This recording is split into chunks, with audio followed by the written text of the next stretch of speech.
Okay, are we live? Okay, hello everyone. Today it's me, Blind Descent Community Manager, and our dear guest. It's Emirhan, the co-founder of Pocketch, the company that creates Blind Descent. Today we will answer some pre-collected questions that our players ask, and you will have the possibility to ask your own questions in the chat, and we will do our best to answer them. So, Emirhan, say hello to everyone. Hello, everyone. It's great to be here. Hopefully, every question you have will be answered. So, yeah. A couple of words about Blind Descent for those who forgot or didn't know about it. Emirhan, can you tell us what is your game about? Sure.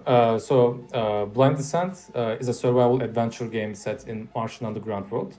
You're basically part of a team who descends into this underground world with a team. And at some point, there's an elevator crash, and you lose your team members, and you wake up in this massive cave. And that's how your journey starts. Usually in survival, there's some crash. And short after you wake up, you realize none of your friends are around, and this is a massive underground world. So basically, you try to survive, you try to explore the world, find out how how this world became what it is, and eventually trying to go back to the surface.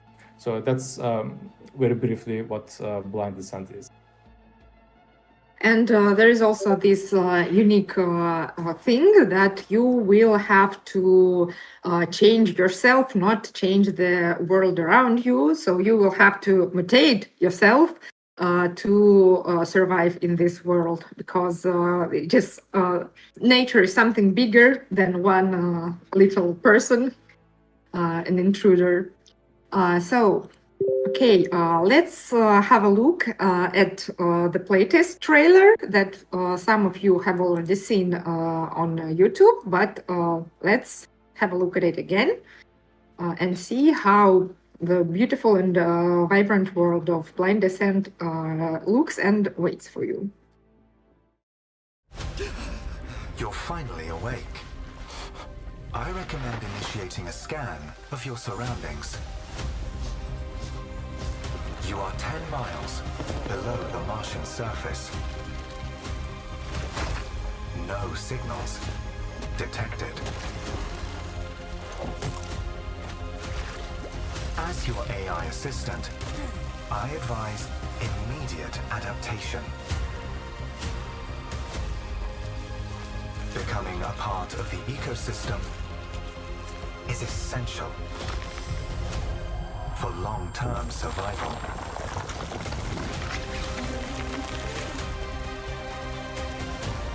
Chance of escape.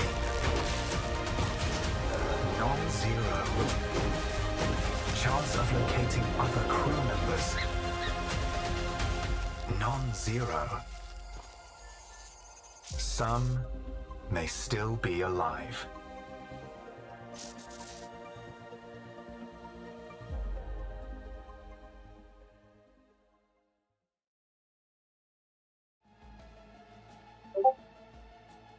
So, as you can see, the world of Blind Descent is vibrant, unusual, and filled with some weird creatures, but some of them really look like their Earth counterparts. So you will have to unveil this mystery. Why do they look like, some of them look like Earth animals? So we have pre-collected some questions from our players who played the playtest version before, and now we will dive into the questions. I will read the questions and Emirhan will answer them. And feel free to ask your questions if they were not answered during the live stream, and we will answer them as well. So, okay, let's start. We have just seen the teaser, and from this teaser, one can assume there is some kind of storyline. How long will the story be in the terms of play hours? For example, in Kingdom Come Deliverance 2, the main story takes about 50, 60 hours long.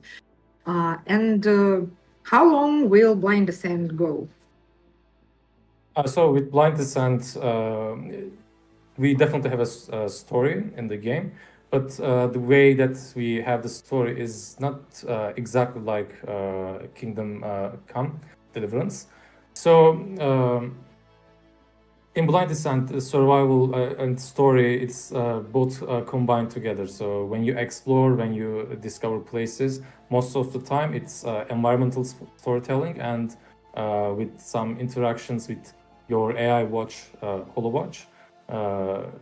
You have conversations with your watch, and sometimes you contact with your team members. Some of you probably saw that in the playtest. So it's a bit difficult to give a full whole time for the story, but I would say that the overall we would have something between 10 or 15 hours, but not just the story content, because it's literally part of the world and literally part of the gameplay rather than cutscenes and full voice actings. Yeah. So, how many hours will be in Blind Descent gameplay? It's going to increase after the early access, but right now we expect from 10 to 15 hours of gameplay. Yeah. This is great because I suppose we can, after we complete the storyline, we can still continue exploring and playing, creating and surviving in Blind Descent. That's definitely the case. That's definitely the case for the early access. For the full release, not fully determined yet, but we will see. But for the early access, you'll definitely be able to keep playing the game after you complete the main quest line. Which is great because many people want to continue playing even after the demo version or early access finish. Many people continuing to create their bases and just enjoying the beautiful world. Sorry for interrupting you. No. So yeah, I definitely understand. In Subnautica, I didn't want to leave, but yeah, I understand. In Blind Descent, hopefully, you will have the same feeling, and we will see. But I definitely understand where they're coming from, and that's a great thing. Yeah. Okay, to the next question. Many people, especially after seeing some of the cuter creatures in Blind Descent, for example, the cute bright crabs, which are like real stars of the game, want to know if there will be any pets of some kind. We definitely discussed about this. Right now, we're completely focusing on the early access, and in early access, no pets, unfortunately. But as you will see in the game, you will see that this beautiful animal could be a great pet, and we definitely design things about how to make this possible. But right now, it's not determined, and it will happen either throughout the early access process or with the final update. But we have some really good ideas about how to pet them, what kind of benefits they will provide, and the overall interaction. So not on the early access, but hopefully in the future, but not fully determined yet. No, it's understandable because early access doesn't have all the features of the game. But as a player, I would really love to see these cute crabs or maybe these weird sphinx-like rabbits as a pet, even if they do nothing. I think many of us can agree with that. Okay. Yeah, they're nice. Yeah. The next question is if there are any kind of parasites. Like in Green Hell, there are leeches and worms when you sleep on the ground. Are there any parasites or other types of things that like disrupt your exploration? I played Green Hell and it was really good. In Blind Descent, we don't really have that specific kind of parasites or leeches, basically. In Green Hell, you specifically need to remove them. There's a different treatment processes when that happens. Blind Descent is a little bit simpler when it comes to that.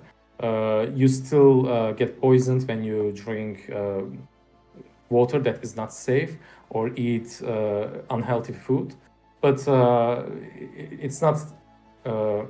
There is no complexity in that level that you would very specifically have specific treatments for this thing. So no leeches or worms, but there is a sickness you get if you drink dirty water. I think it's a great moment to tell our players about the infection, which also interferes with everything we do. Can you say a couple of words about it? Yeah, sure. In the game, we have something called infection. And this infection is not directly happening on us, but it happens in the world. So basically, when we first arrived to this underground world, we have to survive.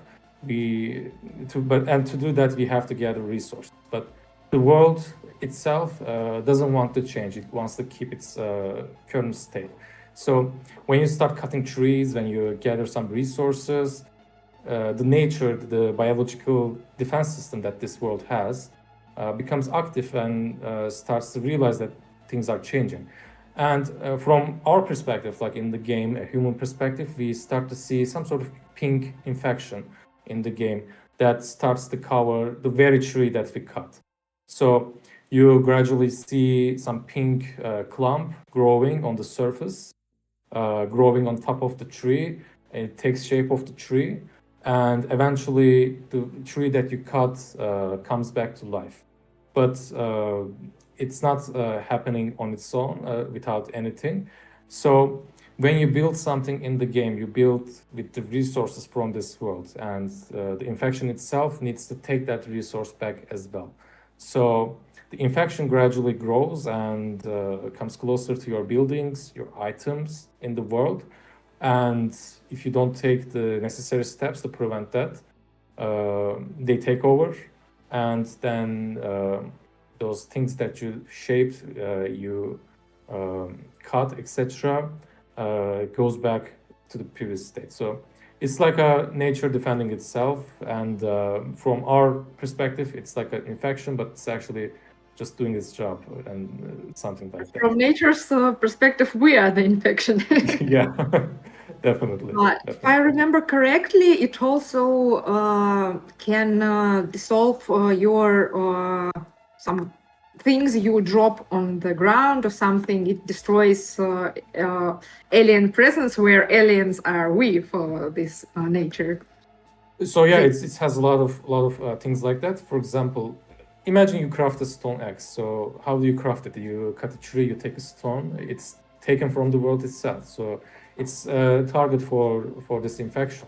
So the infection clump will eventually get over there and take it over from you unless you take it back or prevent it from the beginning, which is possible in the game. It has a very interesting way to do that, hopefully, for the players.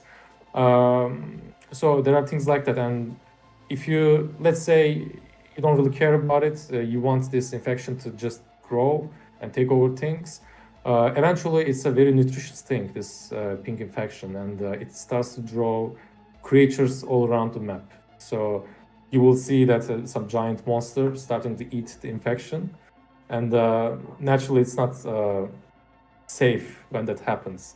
So yeah, you have to be careful with that. You shouldn't just let it go, but that's an interesting thing that's happening in the game. Okay, thank you very much for such a detailed answer. So let's go to the next question. Some people wanted to program in, and will the game get updates after the release, or are you planning to just drop the release and like say that's all? No. One of the very reasons that we do early access is the player feedback. Uh, some of the people from Discord and Steam, they joined our playtest, and there was especially the survey and the direct comments that they made.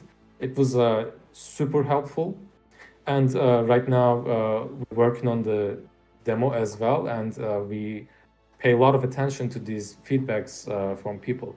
So one of the points, very important points of this early access is to get player feedback as well. And we have some features that we want to gradually drop to the players. So it will be a very active process. Like you will see content updates, you will see new regions, new features, even maybe a pet system. It's hard to say something right now, but that's definitely our goal. A lot of things will happen during the early access. Okay, and what engine do we program in? It's Unreal Engine 5. It's Unreal Engine 5. Thanks to that amazing engine, we're able to realize our visual goals. It's a great software to have. Thank you.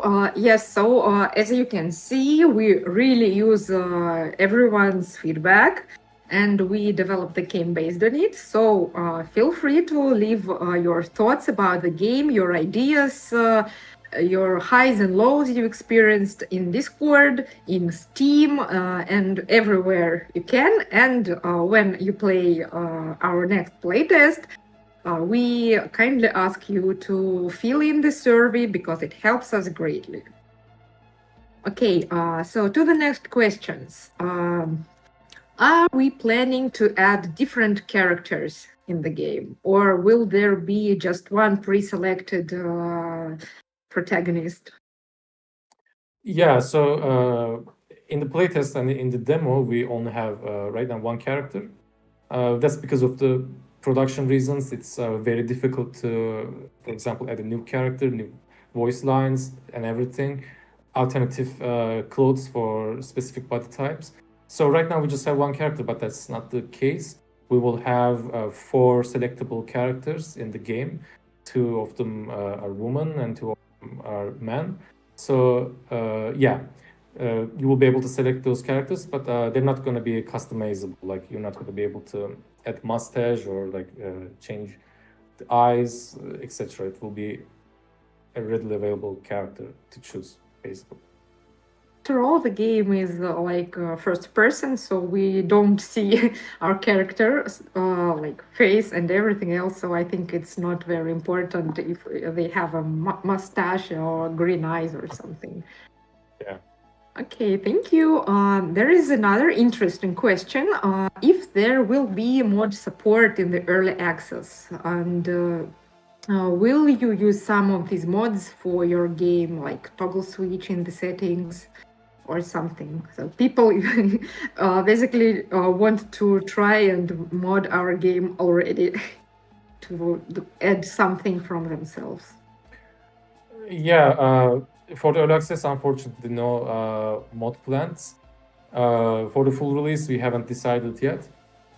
It's a little bit complex thing to make because you have to prepare a tool as well. So we're not specifically ready for that yet. But I personally love mods, but it's not going to be officially provided from our side, the mod support, I mean. So unfortunately, no mod support for the early access list. But if people decide to create some mods on their own, they are free to do it, right? Yeah, I have no problem with that. It can be a really fun thing. I heard some games people are able to do that regardless of having a tool. So maybe it's possible for Blind Descent too. I don't know. I think it's possible for basically for any game, as far as Yeah. I know. Just depends on the person who creates the mods. And once again, I remind you, everyone, to ask your questions in the chat because we'll be answering them after the pre-collected questions. Okay, to the next question.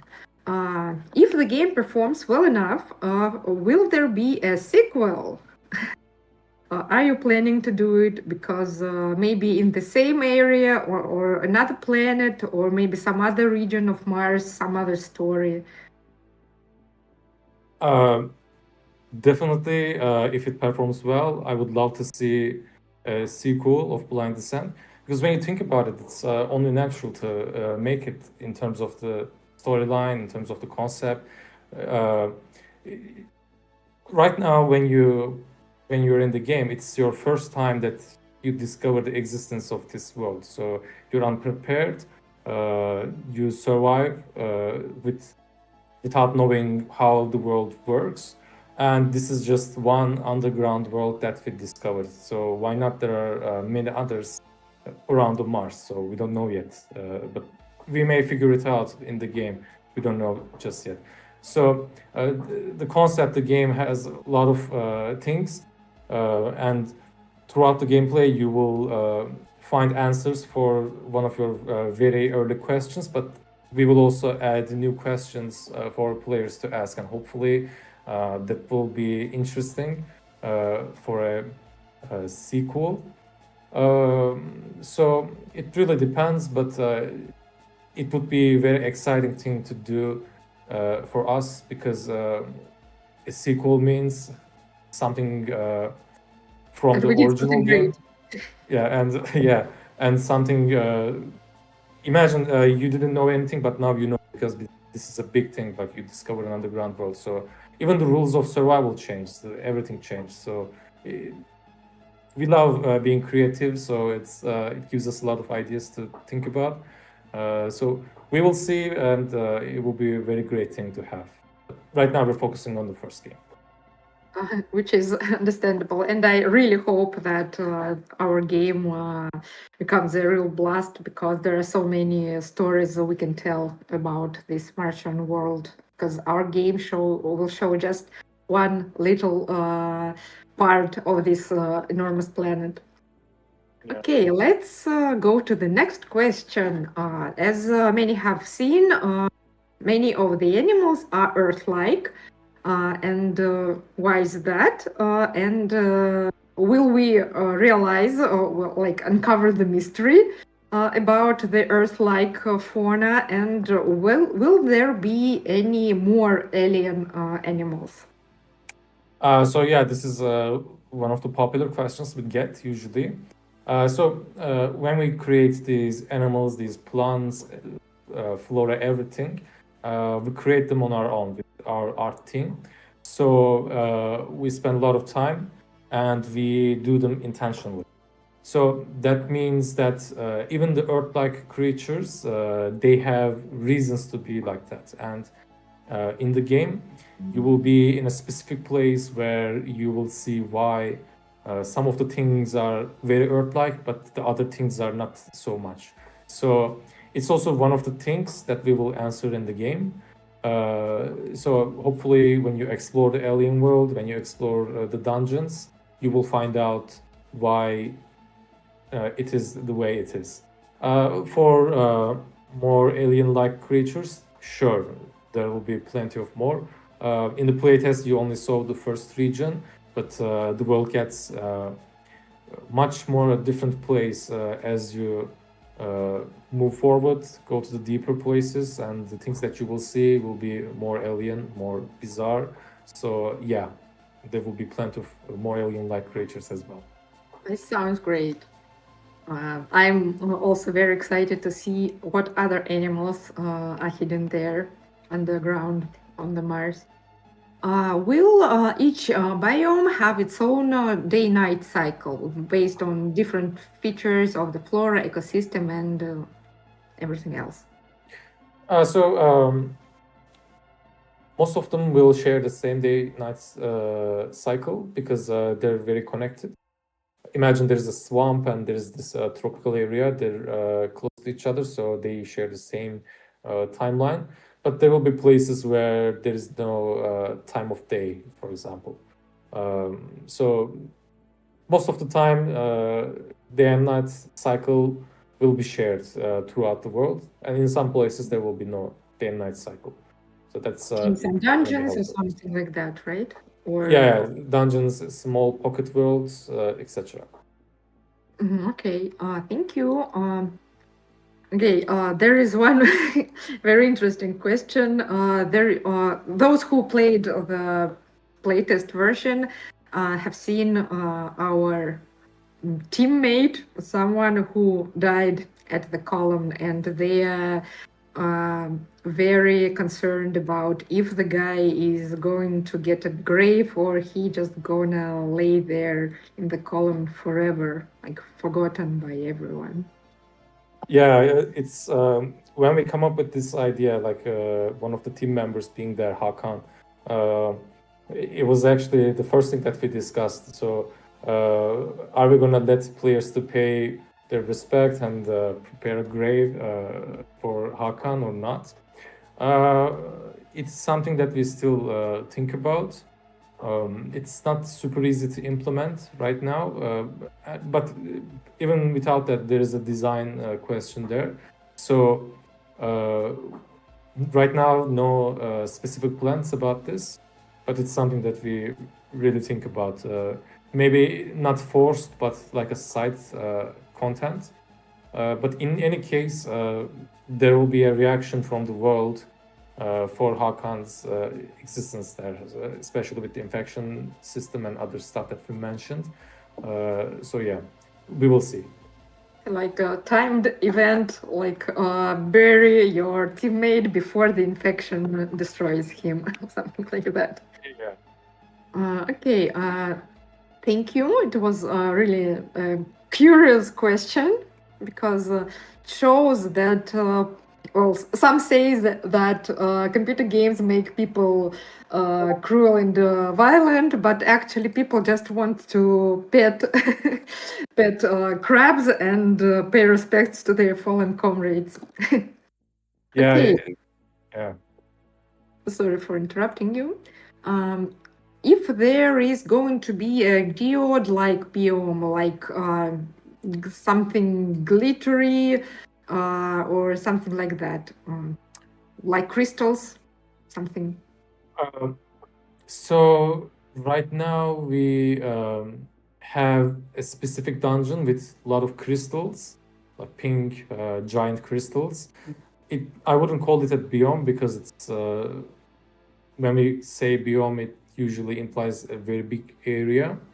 They are very small right now, but it's one of the interesting things that we also discussed. But I don't think it would turn into a biome. It would most likely stay as a dungeon. But we have a very crystal pink place where you will descend and collect resources. Is it the obsidian cave? If I remember Uh, correctly, is it? Yeah, if uh, people are interested, we had concept art in our Discord of this place. It's not exactly obsidian. It's something unique to this place.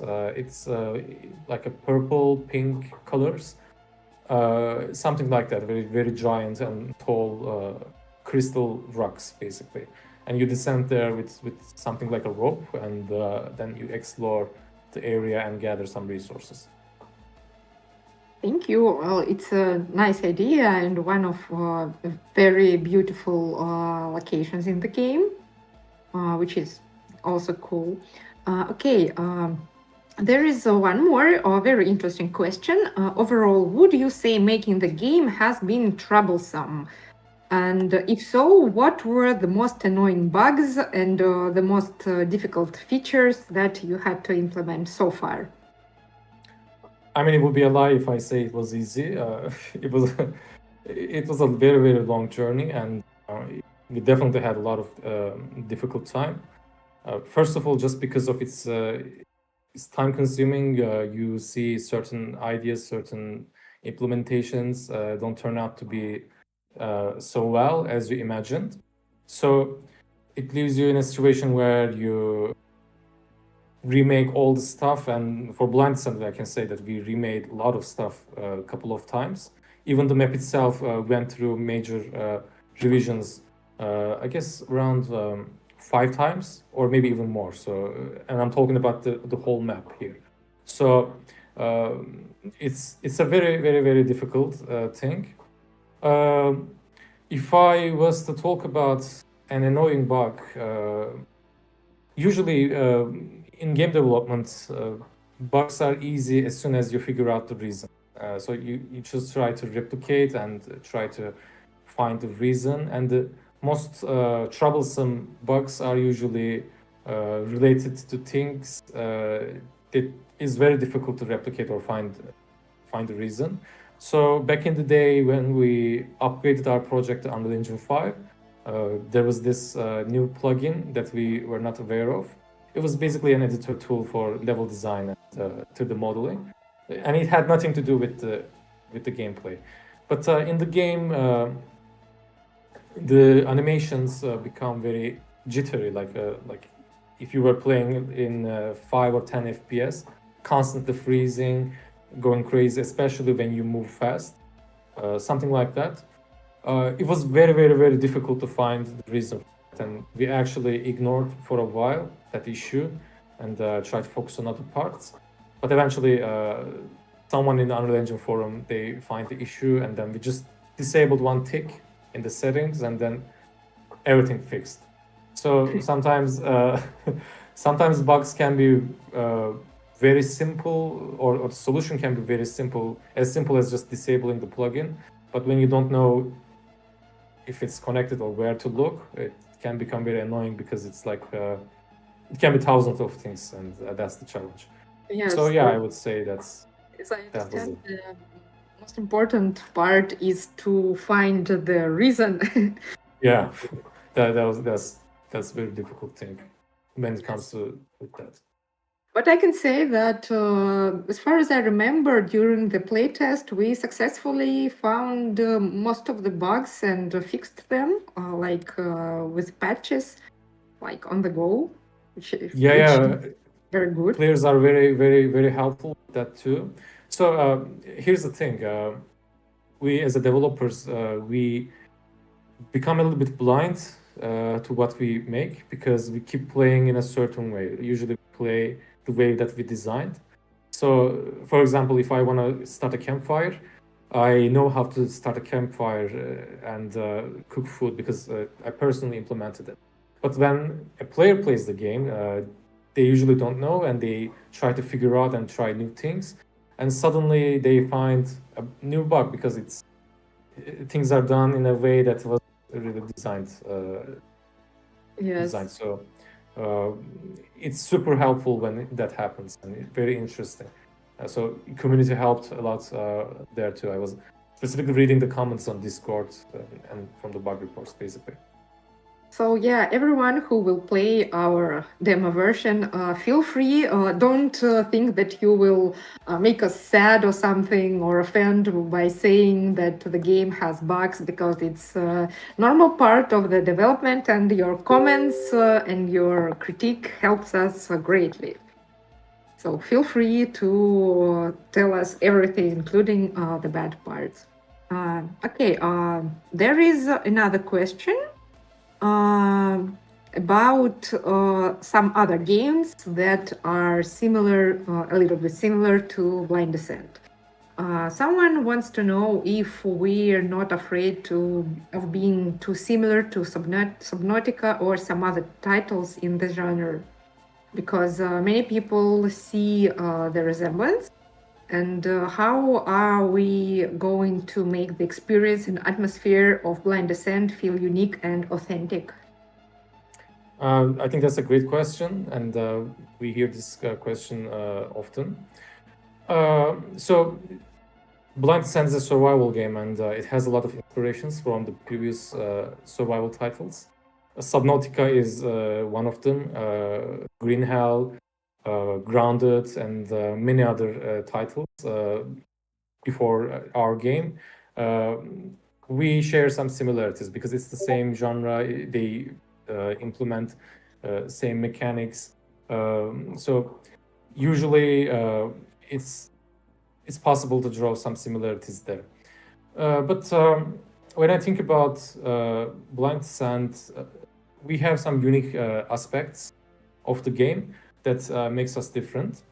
So the world of the Blind Descent, it's very much inspired from Scavenger's Reign. I don't know if you guys watch it, but it's a fantastic show.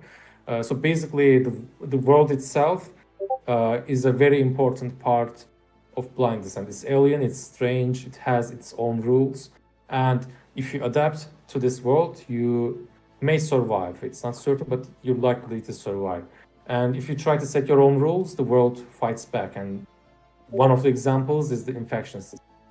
So in Blind Descent, your relationship with the world itself is different.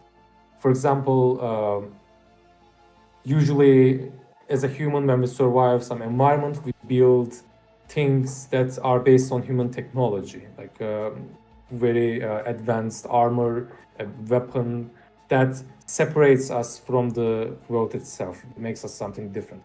But in Blind Descent, our interaction with the world is a symbiotic relationship. So you, instead of you separating yourself, putting some distance, a wall between you and the world, you actually want to become a part of the world, establish a symbiotic relationship with the world. And for that, you sacrifice a part of your humanity, and that gives you certain powers, which we usually refer as a mutation system. So that's one of the core parts of Blind Descent that makes it very different. So one of the goals, one of the survival methods you will have in the game is becoming more familiar with the environment. And with this symbiotic relationship, your body starts to change. You get new abilities. The very food, that alien food that you eat in the very beginning of the game, some players eat the alien food in the beginning of the game. They, for example, puked because it was very strange, very different to human biology.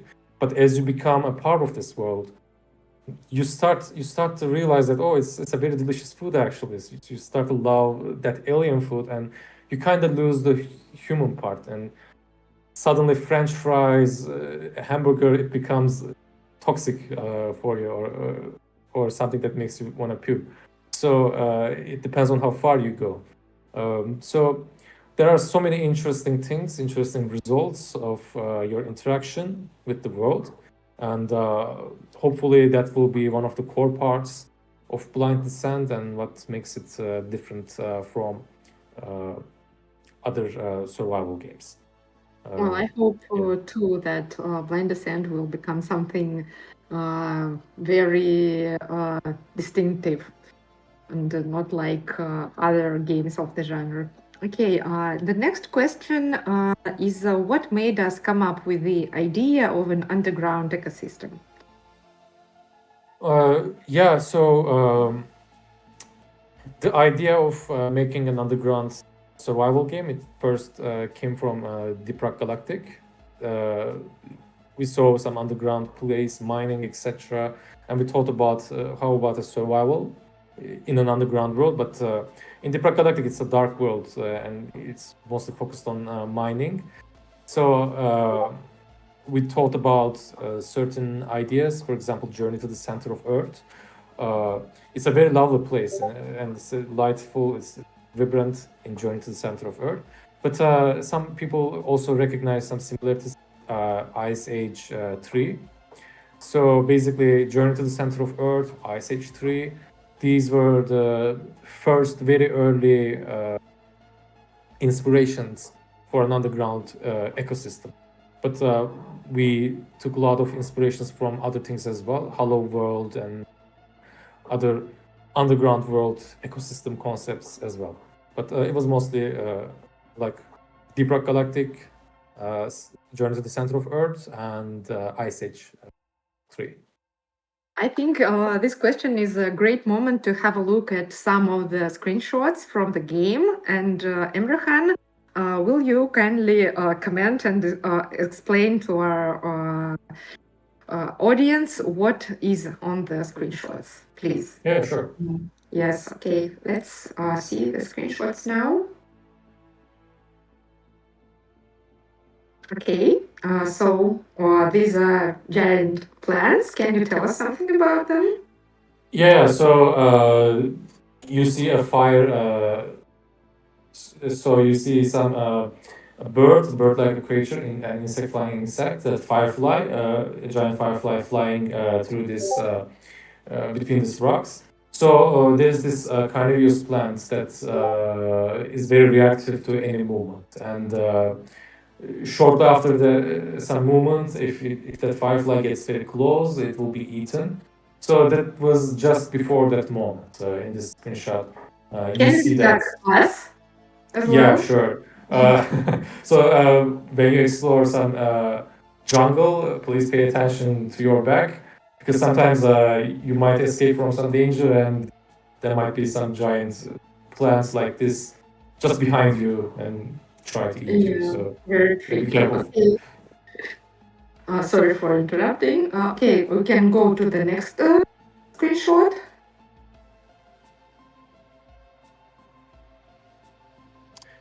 Okay, this is from the first time we discovered the alien base. This is literally the entrance.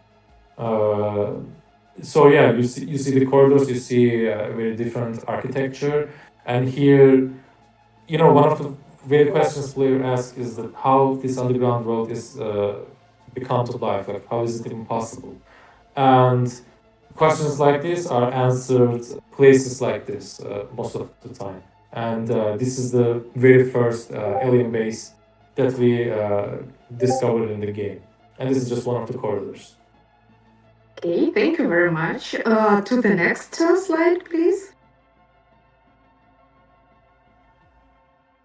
Oh, by the way, someone asked about game mod support. We have already answered this question that we are not planning any official mod support, but if you want to create some kind of mods by yourself, feel free to do it and share with us.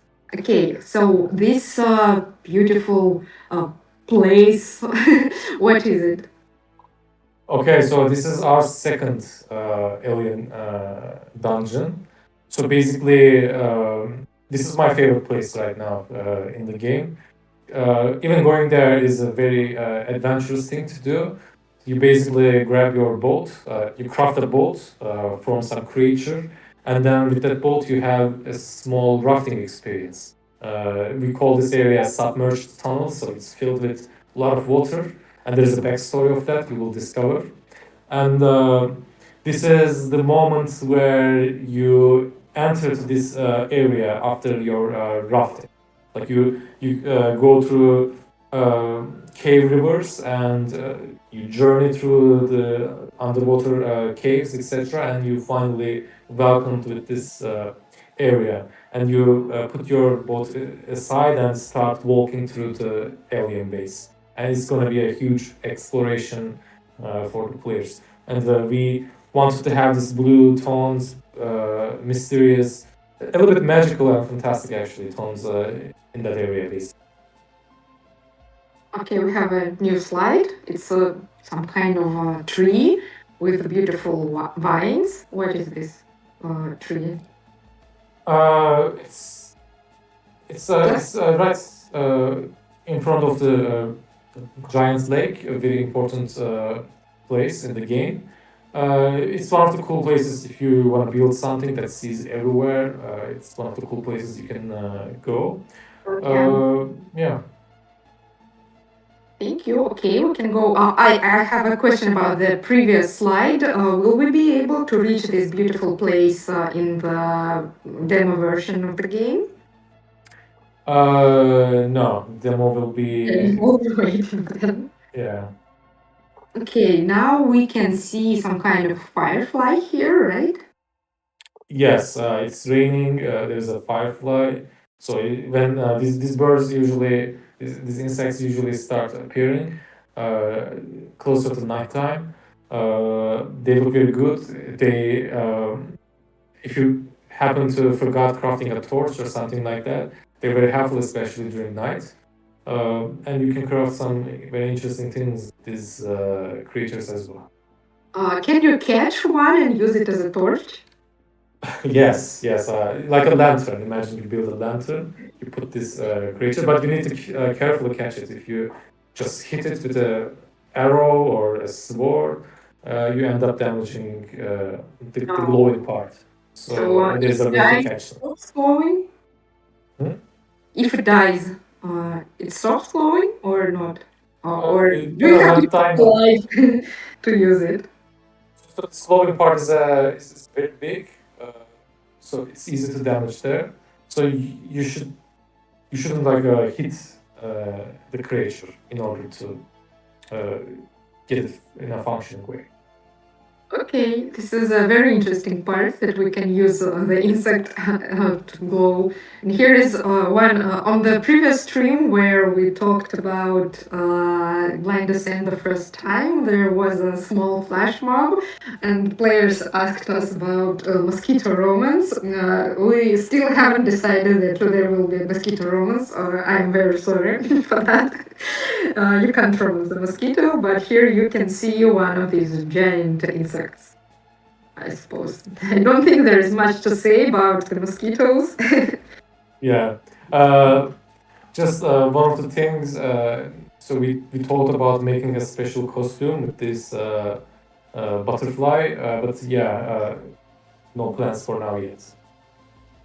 And this is the nighttime. It's dark. It's dangerous, especially during night. So yeah, not too much to say about it, but it's around the lakeside, and you should be careful during those times. I really like some of the landscapes in Blind Descent. They are very beautiful, and I really want to use them for wallpapers or something. Here's one Okay. more night scene with fireflies again. Yeah, yeah. And Yeah, they look beautiful during night. It's like you see distant dots, like glowing dots, and they're moving very prettily. So it's a nice thing to watch during night. I think we have one or two screenshots left. Yes? Yes, or one of my favorite screenshots from the game. Yeah, they're very fast, very beautiful creatures. We call it deer, but it's a combination of a couple of different things. I'm sure players have some ideas about it, and you will be able to read a blog about this creature as well. It's a great food resource, but I would like to just watch them drinking water from the lake, basically. Yeah, I love this creature. It's one of my favorite screenshots and creatures of all time in Blind Descent. Okay, now we can return to other questions. We still have several left. People want to know how do we explain the day-night cycle in the underground, considering everything happens below the surface. Why is there day and night? Yes, and in the earlier questions, I mentioned about the story, the way that we will have the story in the game. So it's a lot of world exploration. And one of the things that I personally love about Blind Descent is that it naturally makes you curious about things. And a lot of people actually curious how this giant cave is illuminated, so where the light comes from. And actually, in the game, you will be able to reach to this cave ceiling and specifically see how it's illuminated, basically. So it's part of the exploration and the story. I don't want to reveal it, but we definitely purposefully prepared that part as well. I like that there are so many different mysteries in Blind Descent that we are going to uncover, not just, I don't know, like read in the lore, but we are going to find the reasons behind them. This is great part of exploration. Some people are curious if there are going to be giant spiders. No giant spiders. I'm personally scared of spiders, so no spiders in the game, unfortunately. Is a more in-depth alchemy planned since there are a whole host of flora? So, any interesting recipes in the game? Uh, Not immediately. We definitely have a lot of flora that you can collect, and we definitely think about new crafting recipes where you combine those things together and craft something. For example, something heals you very fast, things like that. But it will be gradually added to the game with the early access, basically. And one of the, I think, most anticipated questions is when are we planning to release the game? Is there any date or like something like that? It's hard to give a specific time right now. We have our goals, estimations internally, but it depends on a lot of things. But I can say that sometime next year, we will announce it in our social media about the release date when it comes ready for the public. Yes, so please wishlist the game on Steam and join our Discord and other social media because we post news firsthand there and you can ask your questions there as well. This is the end of the pre-collected questions, and now let's have a look what were we asked in the chats. Okay. Someone named Ecstasy is asking, is the game story-driven or more like a sandbox? So basically, because of the way you enter this world, it's like the result of a crash, and the itself, it's an underground world in Mars. There are naturally a lot of story elements right there. So you're curious about your team, you're curious about the world itself, how it become real some place. You're curious about how the world like is so bright, etc. And in the game, we have a companion, AI companion called HoloWatch, which is basically talking to you as you discover things. And you actually have some brief contact with one of the team members, and maybe even more in the future. So it has a story elements, it has sandbox elements as well. If you, for example, if you want to ignore like going back to surface, you can just spend your days in the world. But if you want to go back to the surface, you will discover places, you will explore the world, and eventually that will reveal more and more story content. So I would say it's story driven, but not story heavy with fancy cutscenes or long mission sequences. It's more natural. It's part of your exploration and survival struggle, basically. About in this case. Okay, another interesting question by Anushka is will there be any dragons or dragon-like creatures on Mars? Not yet. We didn't really consider something like that for now. We have one flying creature, especially for the sailing of the cave, but we didn't start designing it yet. So there will be a process where we discuss what kind of creature this should be, especially for this sailing. I when we remember start. correctly, there is some kind of pterodactyl dinosaur in the game. Yeah, Pterosaur or something like that. It exists in the game. We will probably make some changes there too. But this new creature that I'm talking about, it's we only functionally designed that, but not about its appearance, its origins, etc.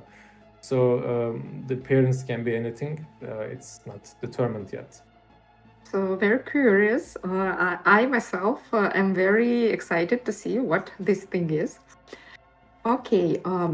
Another question by Faded Diamond Dust is: will there be a Verdike biome where you don't have a light source at all, and you won't be able to continue easily if the light goes on? And some creatures will attack you until you get the light, like something like that. Not in the early access, but really understand this concept, this gameplay, it actually exists in Metro Exodus. There was a creature when in the dark it attacks you, so you have to put your light on. We have a design for an area like this. We call it dark tunnels. But it's not in the game, and we haven't fully decided what to do with it. So it can be something that we implement for the later gameplay, but it's not determined yet. It's something that we thought about in the past.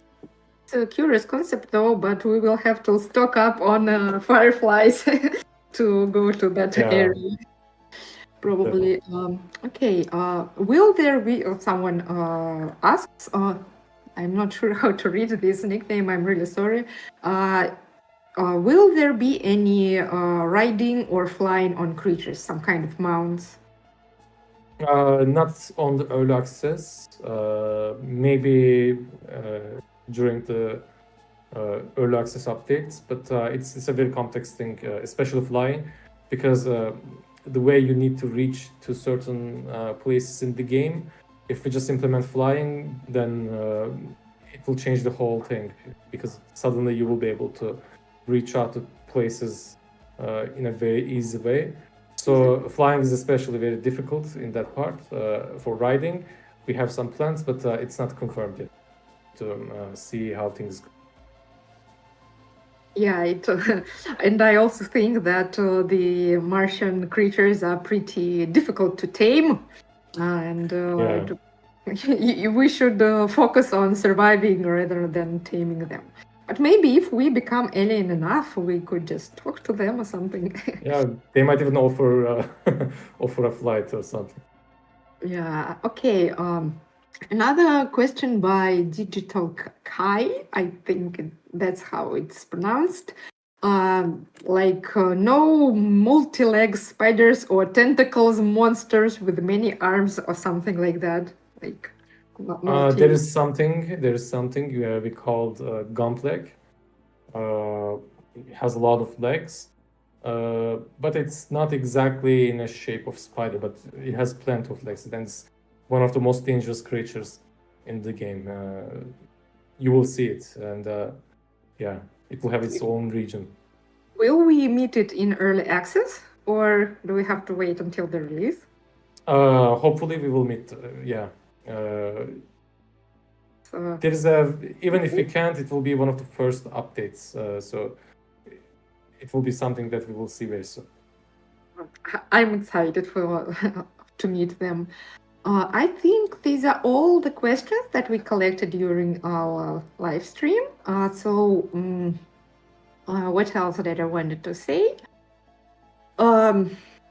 We can have a look at the trailer again, because some of the people joined us later, and so let's have a look at the trailer once more and wrap it up. You have your last chance to ask your questions in the chat now, and we will be sharing this video and later a text version of this Ask Me Anything in our Discord and on Steam. So wishlist, subscribe, join our Discord, and share with your friends. Okay, let's have a look at the trailer once more before we wrap it up. You're finally awake. I recommend initiating a scan of your surroundings.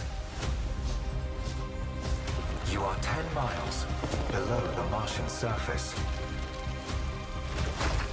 No signals detected. As your AI assistant, I advise immediate adaptation. Becoming a part of the ecosystem is essential for long-term survival.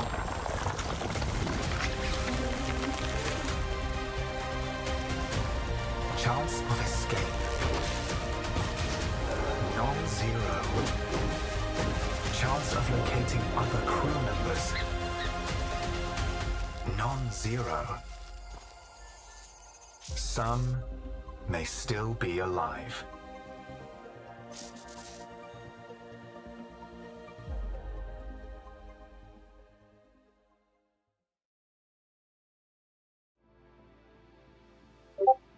Okay, we have one last question in the chat. Will there be skills where you can use certain weapons more than others and you will get better at this skill, or rather than ones you don't use? So, like, I think it's they mean the same system like in Skyrim, when you use, or in Kingdom Come, when you use some kind of skill or some kind of weapon, you gradually become better with it. Nothing like that, but we have special abilities that can be used with specific weapons. For example, there is this mutation. You will also be able to get this in the demo, which allows you to, for example, keep your shield intact and use your sword attacking while never leaving any weak spot, and very fast way. So there's this ability called Hammerfall, which you use your giant hammer to crush creatures. So there will be specific mutations and abilities specific to certain type of weapons, but no experience and leveling up when it comes to using the weapons similar to Skyrim. There won't be something like that. Thank you. Thank you all for coming here for joining us on this live stream. We were really happy to see you all here.